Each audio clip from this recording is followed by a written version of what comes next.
So you and I have had conversations that often our mindset or our beliefs can get in our way. So when you're working with business owners to grow their influence, to grow their business, their impact, their revenue, what belief are you most often debunking, right? Or what's getting in their way? Man, that's such a good question. What I think is so fascinating, and I had an amazing English teacher in high school who helped give me this aha moment of life happens. Yeah. And then we use language to describe what's happening. Yes. And therefore, like our language, in a very real sense, creates the reality that either we are perceiving and our internal, dialogue is saying this is what's happening right now, or when we're communicating with others and we're sharing, what happened with our day or how our business is going. And so the main thing that I try and be as good as I can at is listening closely to what people are saying, because it's all a story. And I talk a lot with my team and with people that I do consulting with about the importance of getting clear on what's happening. But there's an inherent limitation in our English language where there's always going to be some type of an emotional edge or tone to the way that we speak. And so the goal isn't really to be 100% scientific, objective, clear on what we're saying in an emotionless way. It's how can we describe this giving enough oomph of positivity and possibility, because we get to choose how we're going to interpret things that we're seeing. So that's one thing, is just those beliefs of negativity or scarcity. And the other thing is this internal, when the way that we talk, we're so hardwired for survival. So a lot of either our fears or our deep desires as business owners, it's tainted by, well, what do we think is safe? How are we trying to protect ourselves here? What if something goes wrong? Yes. And so I'm listening closely, both for any like negative language, but really any like underlying assumptions that they're making that might be showing scarcity or defensiveness. The thing is, we all have this internal dialogue in our minds. And the neuroscience behind it is amazing, because like we've developed this brain where we're talking to ourselves constantly. And most people, we really believe that we are that voice inside our heads. Yeah. Yep. And it takes work, but the truth is that is not who we are. Yeah.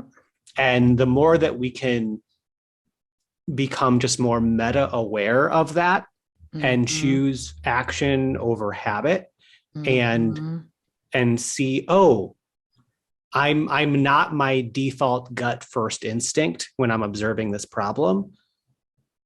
That's where true leadership happens. And I'm sure that you've seen instances of this time and time again. Yes.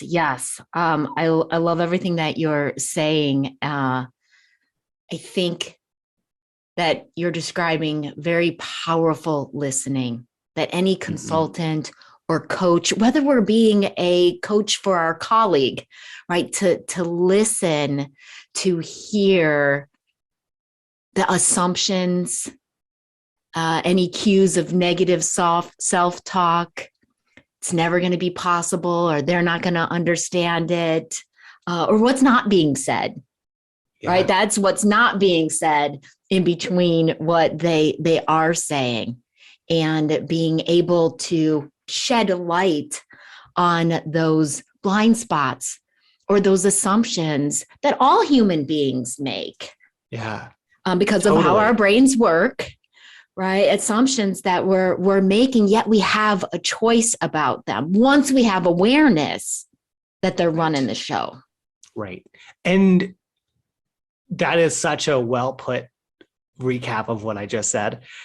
The truth is too that it's not easy, and it can be very painful to be on the receiving end of this type of coaching, or to step into a new level of leadership, because you're deciding to do the unsafe things. You're having to admit that you're wrong in a lot of different instances. Yeah. But I know that you work with the types of people who they're very committed to making a difference, to making an impact, to being a really good, strong leader. If we are going for something new, something extraordinary, a big vision, then our brains are going to revolt and try to protect us. So the fact that negative self-talk is happening doesn't mean you're doing it all wrong, right? Could be you are going for it. You are putting yourself out there personally, professionally, and your amygdala is scanning for those threats and sees them and is trying to protect you. Yeah. So it's not having those kinds of thoughts. Right. But playing the game of noticing them as frequently as we can, because we have tens of thousands of thoughts a day. We're not going to catch them all. And acting in spite of those. Yeah. I love the way that you call it a game too, because when you create a relationship with your goals where it's about being committed and not being attached, you're able to work towards your goals, whether it's just you or with your team, in a way that feels super light, because you're already winning the game. Whether you hit the goal or not, you, in like a really strong pursuit of it, is the win. And so the pressure is off, and it's no longer, how can I avoid and minimize that negative self-talk? It's just, oh, that's interesting that my brain just went there. Yes. Oh, and I love how you just said that. How would I rather be feeling? Yeah. Isn't that interesting how my brain just went there? Yeah. Right. That comes back to what you were saying earlier. So many people assume we are the thoughts that are running through our heads, but now you're creating a little bit of distance there. My brain, my amygdala in particular, is telling me that this is making up an opinion about this. Right. And now I have choice about whether to buy into that or not. So you are hearing from Joey Vitale, my guest today. I'm so glad he's with me today. He's an internationally renowned speaker, award-winning attorney, and business growth consultant. He has spoken to tens of thousands of people across the world. Joey has worked with influential brands like Velocity Work, Maximum Lawyer, and the Futur. As a trusted business growth consultant, Joey helps mission-driven law firm owners who want to achieve exponential growth and transform into recognized thought leaders so they can make a bigger impact. His forthcoming book is entitled The Business Growth Advantage: How Law Firm Visionaries Can Achieve Limitless Income, Crack the Social Media Code, and Become Breakthrough Thought Leaders. Looking forward to that book, Joey. And thank you for being with us today. I am just honored, and it's really a blast to be here with you, Amy. You know how much I love you. We always have fun chatting, and we could do this for hours. I know. Next, I want to ask you, what is the most important thing that leaders can do to put themselves on that exponential growth path? I love this question, and I'm so glad that I've had the past couple of weeks that I had, because I've been trying to think about a lot what it is that I can tap into, that regardless of whether this goes on, a slogan or a book or whatever, like what is it that makes me different? And I had this great coaching call with two people who they're a married couple. One's a business coach. The other one is like a messaging strategist and like a wordsmith. And she was like, they both knew me pretty well, but they were asking really great, thoughtful questions and going deep on things. And I could see them circling certain words that I was saying. And it's great to have those type of people in your life. Yes. And at the end, they were like, Joey, your why statement is that you believe that leadership starts with letting go. Ooh, leadership starts with letting go. Okay, say more. And when I heard that, I was like, yep, you guys are the best at getting that stuff out. The reason why that just feels so good for me. And I am just so convinced of the truth of that statement is that I had a really serious health issue a couple years back. And I had no choice but to let go. It was like being forced out of the office. And luckily, my team that I had in place stepped up. And it was through being forced to go out of office and being forced to delegate stuff, including like my social security number, to a team that maybe I didn't quite feel ready to give all that stuff to. And looking back, I am so grateful for the lessons and how I changed through that experience. And that gave me a sense of self-confidence to continue to let go in my business, to work with others to do so. And it is crazy how much your business grows and how much better it feels as your business grows when you just have this sense of letting go at the heart of it all. Yes. Yes. And I'm just thinking about how this applies to leadership throughout our careers, right? If you're that individual contributor moving into your first people leader role, you need to let go of some of the doing and bring in some of the leading and the empowering and the developing. And then when you go from being that leader to that leader of leaders, it's another step of letting go. Well, Marshall Goldsmith wrote his book, What Got You Here Won't Get You There. The ever letting go, and business owners being able to let go and let teams in so that collectively you can leverage different strengths, get different perspectives, and do more together. Yeah. Leadership starts with letting go. What a great phrase. I love it. I love it. And I think that it's both a truth, and it's a way for me to tell how I'm working with the right people. Because a lot of people don't believe this. Or maybe they say that they do, but if you watch their behavior, it's not really in alignment with this.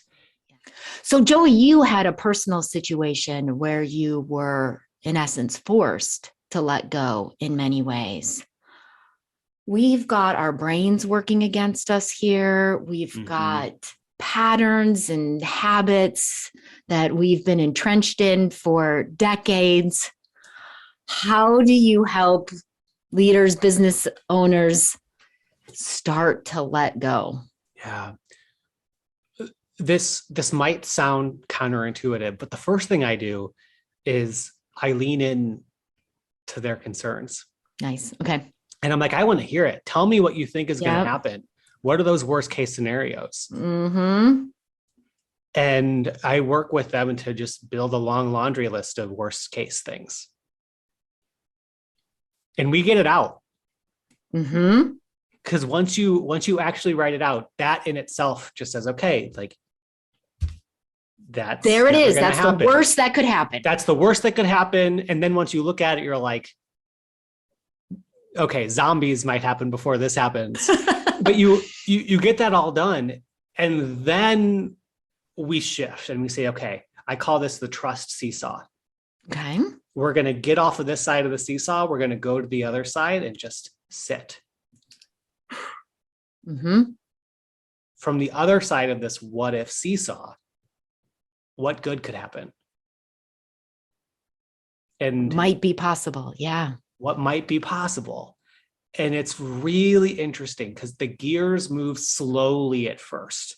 Mm-hmm. And they're like, oh, I haven't really been thinking about what I want to have happen here. I've been so focused on avoiding these bad case scenarios. But once you start writing stuff, it becomes a little addicting, and it's way easier after a while to fill up that second list. And I learned this primarily from one of my dear friends and mentors who she leads and facilitates team retreats. And she always facilitates these conversations and planning for the future quarter or future year by saying, okay, we want to get all of the barriers. Once we figure out what our goal is, let's list all the barriers that we see. And then if we were able to overcome that barrier, let's make a list of what the payoffs would be for each of those barriers. And then in the middle, let's work on strategy. But it's not a strategy to avoid the barrier. It's a strategy to achieve the payoff. Okay. Uh-huh. I love it. It all gets thought through. Yeah. And it helps ensure that those barriers are not secretly running the show.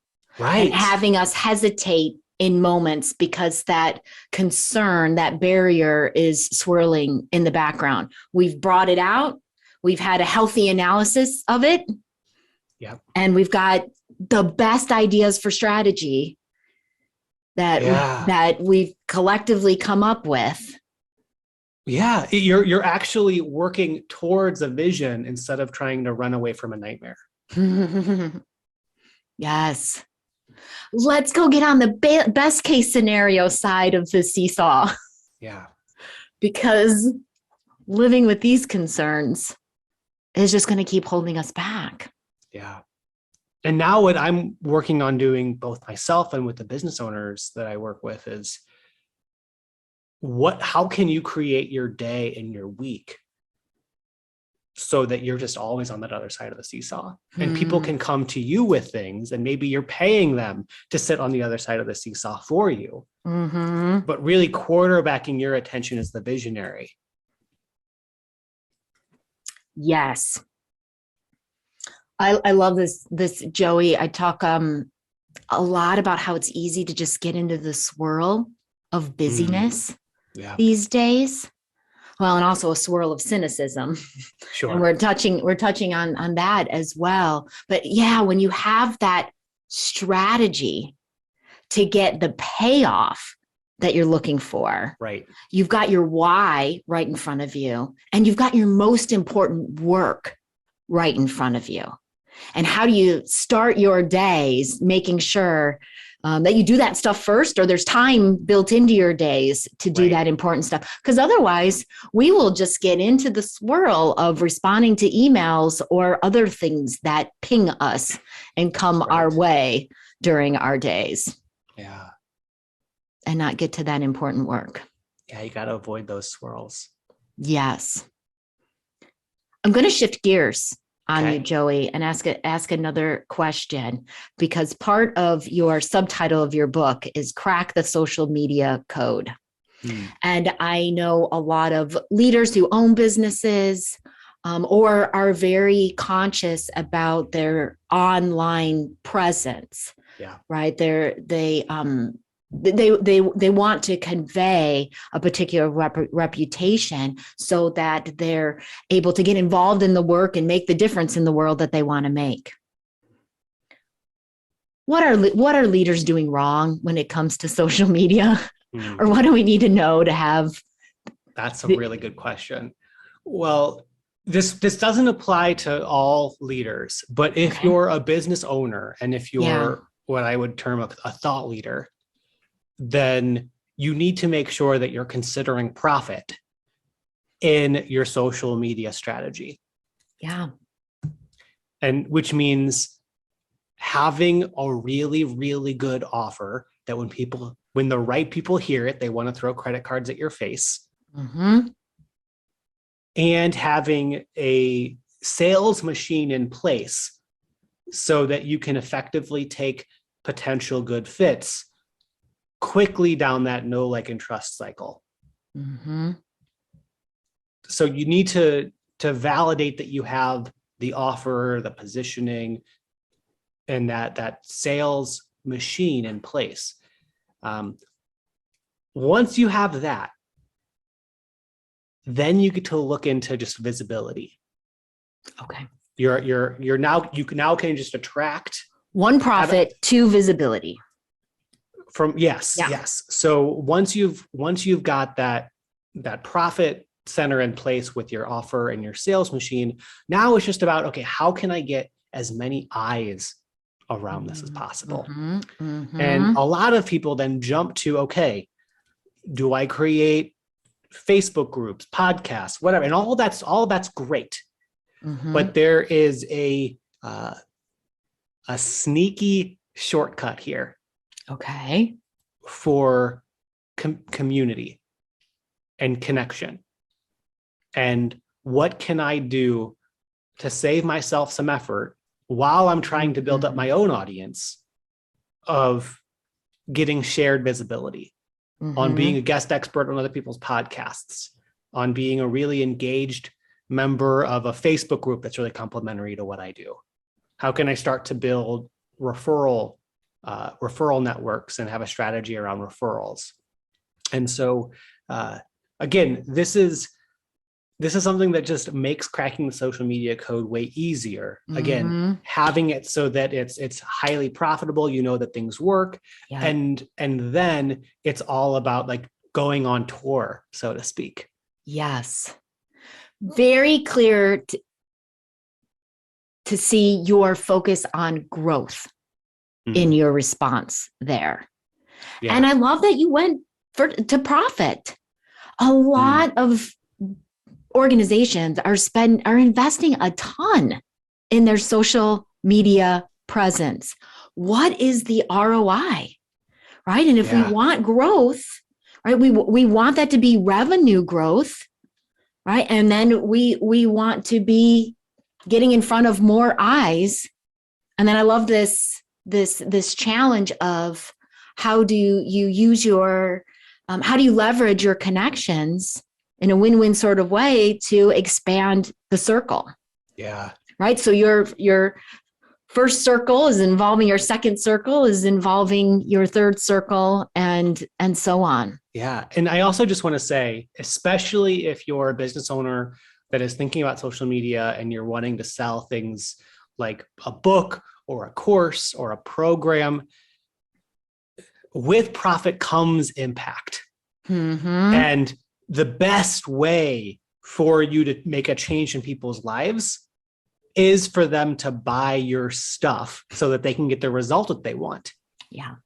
And I'm all for being a giver and putting out free information and all of that. But if you're really committed to the success of your business, the sustainability of it, and really to helping people, then those are all reasons why we need to focus on profit. Yeah. And then once once we feel like the going on tour with other people's platforms and that shared visibility space is starting to pay off, and once we start getting more people who are just noticing us as like the person on the main stage of the concert and not the front runners or whoever, then now we can really step into what most people think of when it comes to like thought leadership and what to put on social media and things like that. Mm-hmm. And this is about being irresistible because you get to be, not because you have to be. Ooh, okay. Yep. So in my opinion, a lot of people rush to the social media wins of what can I do to get a bunch of followers? You know, how can I go after these major PR opportunities so I can say I was featured in Forbes or Inc. or whatever. Mm-hmm. And a lot of these visibility milestones are things that we're chasing after. If we don't have those other things in place, these metrics don't usually translate to sales. Mm-hmm. And I learned this the hard way. Mm-hmm. Years ago, I got really lucky and had a little bit of skill, and I was able to grow a Facebook group to over 7,000 members. And they were all on paper my ideal niche. Powerful. Yeah. But very few of them converted into sales. And my team and I had to make the hard conversation to archive that group. We've since shifted away from that being a primary niche for us. Okay. Yeah. I mean, I'm hearing really some of the same messages about checking our assumptions. Yeah. Right. Yes. Being really clear about our growth goals. Yep. Right. And what are going to be our levers to help us get there. Yeah. Right. So that we can make a difference, right, in the ways that we want to. Yeah. Joey, you have said so many powerful things today. I mean, first you were talking about how you bring powerful listening to your client relationships. And and we also talked about how we can listen to ourselves and be aware of that self-talk, right? Yep. And knowing that, accepting this relationship with our brains. Yes. That our brain is there and it's trying to help us survive, and it's getting threatened by all the vulnerable and powerful and extraordinary things that you're doing. Yep. So if your brain is revolting, it means you're going for it, powerful leader. And now you get to notice what your brain is doing. I just want to say, I know you're going to recap, but that is really powerful. And I didn't really think about it in this way or say it that way, but when you can step out of my brain is my thoughts is me. Yes. Not only does it mean that there's nothing wrong with you when you're having these negative thoughts, but that can almost be the game where the more frequently I catch myself doing this, the stronger I must be growing as a leader, because man, I have to be confronting a lot of comfort zones for my brain to be going nuts right now. Yes. Your brain, the voice in your head has gotten louder and more intense. Yeah. That means you have put yourself on the growth path. Yes. You are going for it. Powerful concept. Leadership starts with letting go. Right? I invite all leaders listening to consider, what do you need to let go of in order to take your leadership to the next level? And really great advice about just getting it all out on the table. What's the worst case scenario? Don't let these things be running the show in the background unchecked. Check them out. Put them down on paper or in a document, right? What are the barriers? What's the payoff if we work our way through them? What's the strategy, right? Then you've got your best ideas and your why right in front of you. Mm-hmm. Great stuff, Joey. Really appreciate your time. Thank you for being on the Courage of a Leader podcast. My gosh. Well, thank you for asking the great questions. We always have such good conversations. I'm so excited for this thing to be going live. If I can just make one ask. Yes. If you are listening to this podcast and you really want to make Amy's day, go leave a review of this podcast. I'm serious. As someone with a podcast, it's easily the highlight of my day whenever I see that a new review comes in. And it's such a priceless gift that you can give Amy. And I know that I say this because I think that it's very, it can be challenging to remember to do this because there are so many great podcasts out there. And if you haven't left a review before, you might be thinking that it's complicated. I promise you, it's not that tough. And just a few sentences I know would mean a lot to Amy. Awesome. I appreciate that, Joey. Yeah, and that's how we reach more people. Get those reviews, becomes listed as a most popular podcast. Right. And then more leaders get the tools to demonstrate the courage of a leader. And check out Joey's podcast, The Business Growth Advantage. Thanks everyone for listening.